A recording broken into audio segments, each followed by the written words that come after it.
নমস্কার বন্ধুরা, আটানা ব্লগ আমার চ্যানেলে আপনাদের স্বাগত। আজকে আমি কুমড়ো পাতায় মাছ ভাপা করব। ভেটকি নয়, চিংড়ি নয়, তেলাপিয়া মাছ। তেলাপিয়া মাছ নিয়েছি এখানে একটা খুব বড় সাইজের, নিয়ে ভালো করে ধুয়ে এর গায়ে না নুন হলুদ মাখিয়ে নিয়েছি, আর নিয়েছি মাঝখান দিয়ে না আড়ে আড়ে কেটে নিয়েছি, তাহলে এর ভিতরে না মশলাটা খুব ভালোভাবে ঢুকে যাবে। তো এখানে 2 চামচ পোস্ত, 2 চামচ সাদা সর্ষে আর কাঁচা লঙ্কা নিয়েছি কয়েকটা, নিয়ে এটার একটা পেস্ট বানিয়ে নিচ্ছি। এই পেস্টটা দিয়ে মাছটাকে আজকে ভাপাবো।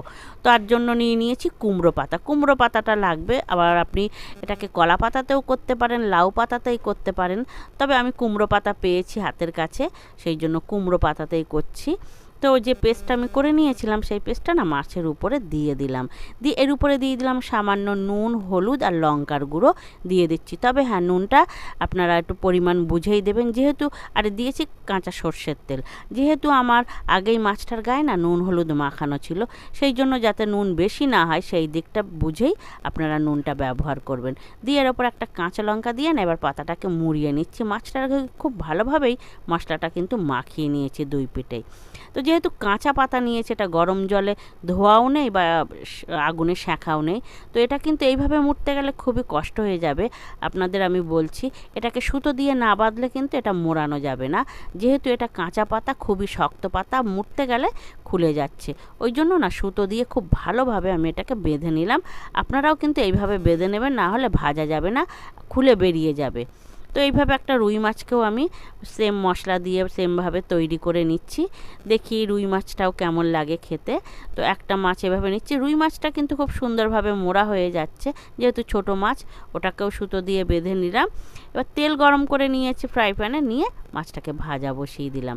এই সময়টায় কিন্তু গ্যাসের ফ্লেম লো করতে রেখে দিয়েছি একদম, আর দিয়ে ঢাকা দিয়ে দিয়েছি, যেহেতু এটাকে ডিপ ফ্রাই করতে হবে। তবে মিনিট খানিক অন্তর অন্তর কিন্তু এটাকে পাল্টে পাল্টে ভেজে নিতে হবে, তাহলে এটা ডিপ ফ্রাই হবে।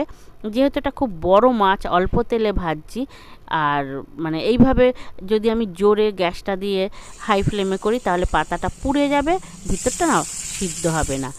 ওই জন্য এটাকে এইভাবে করে নিলে ভিতর পুরোপুরি ডিপ ফ্রাই হয়ে যাবে, কুকটাও ভালোভাবে হবে।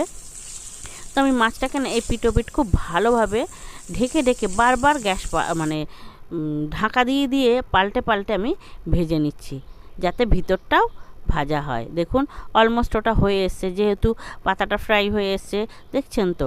তো এবার এই সময় আমি এটাকে নামিয়ে নেবো। তবে খুব বেশি কিন্তু তেল লাগে না, এটা যতটা তেল দিয়েছি মোটামুটি থেকেই গেছে।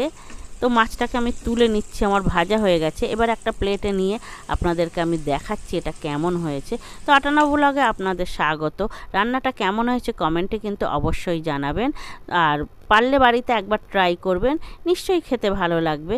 দুপুরে গরম ভাতের সঙ্গে এটা খুবই ভালো লাগবে খেতে।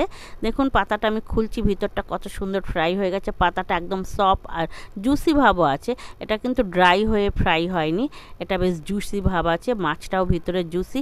আর এটা যে পুরোপুরি কুক হয়ে গেছে ভিতর থেকে, এই লঙ্কাটা দেখেই তা বোঝা যাচ্ছে, দেখছেন তো। তো আমি এটাকে আপনাদেরকে দেখালাম খুলে, এর কালারটা কিন্তু সুন্দর এসছে, জুসি ভাবও আছে। তো পারলে বাড়িতে একবার করে দেখবেন, এটা তো ঘরে থাকা জিনিসপত্র মশলাপাতি দিয়ে হয়ে যায়, খুব বেশি ঝামেলাও নেই, শুধু লাউ পাতা কিংবা কুমড়ো পাতা হলেই হবে।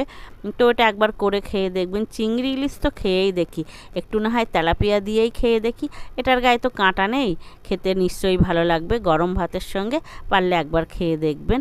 আর আমার ভিডিওটা কেমন হয়েছে কমেন্টে অবশ্যই জানাবেন, ভালো হলেও জানাবেন, খারাপ হলেও কমেন্ট করবেন।